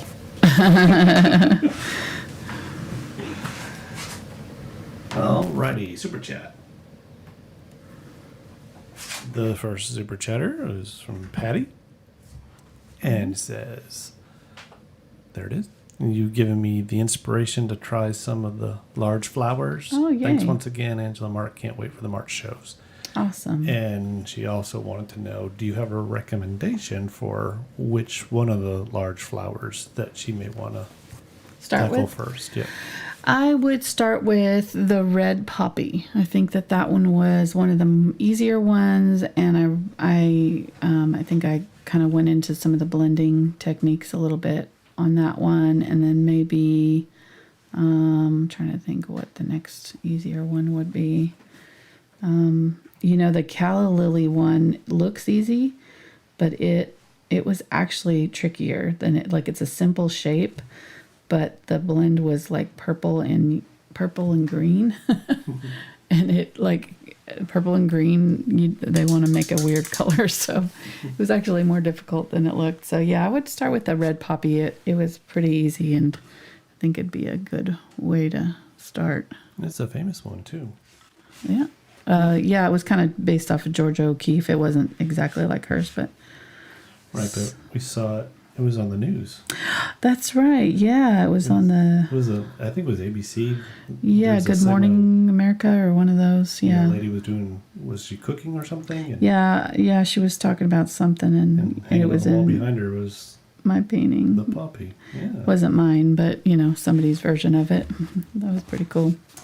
All right, and then the other super chat is from Jillian. Oh. No special message, but I'm sure she liked the belly button reference, so there you go. Thank you, Jillian. Okay. Thank you very much. I find these ones harder to paint, harder to sign because they're raised, and so I can't get it's like normally if your canvas is flat, it's a little easier, but so I have to kind of move it to where I can get my wrist even with the canvas. My first attempt there was a little too watery also. So you got to add water, but not too much water. It's kind of a fine line. So just going to remind everybody real quick about patreon.com/AngelaFineArt. Now we give the warning at the time of this video. It's towards the end of the February of 2022. And Patreon bills by the month, calendar month. So if you join up today, it'll charge you, and then it'll recharge you again on the 1st of March. Right, it'll charge you for February today, and then it'll charge you for March. Right. Whenever that is, March 1st. So just a heads up. But over there, you get all the extra content for traceables, bonus videos, challenge videos, Facebook groups, all the different levels. Yeah, all kinds of different stuff that we can't offer or don't offer anywhere else. So. And somebody had made a mention they had watched one of the early YouTube videos back in the styrofoam plate days. Oh yeah. And come a long way, baby. Come a long way, and it's one of the big reasons because of the amazing supporters. 100%. Patreon. Because of Patreon supporters, yeah. That we were able to get a better camera that you just saw zoom in there, and we bought 2 new cameras and we bought new microphones, so the microphone sounds better, and and an audio mixer, and we've definitely come up We're not the quite best, a bit. but No, we're much better. Yes, We set the bar really low. Thank you to those who have stuck with us through all the changes and were with us during the styrofoam plate days. You are true fans. All right. Thank you guys so much for hanging out with us again on a Saturday. And we will be back next Tuesday. Next Saturday, we're not, because I'm getting a surgery on my final implant on my tooth thing. So I will be doing that Friday, and I'm probably going to not want to talk on Saturday. Just chances are. So we will not be back next Saturday, but normally we would be. And if you want to sign up for our newsletter and just kind of keep up with what we're doing and our new schedule that just came out, if you sign up at thankfulart.com, there's a newsletter spot where you can sign up, and it'll we just send out one on Fridays, let you know what we're working on, and we don't spam or anything. So it's just some stuff, behind the scenes stuff and everything, like our new TikTok thing. Yeah. Yep. So, all right. And then we'll be back on Tuesday with I think we're painting a dragonfly and another flower. So yeah. I counted out of 9 paintings we're doing in March, I think all but 1 have flowers. It's that time of year. Yeah. All right. Thanks guys for watching. We'll see you next time. Bye.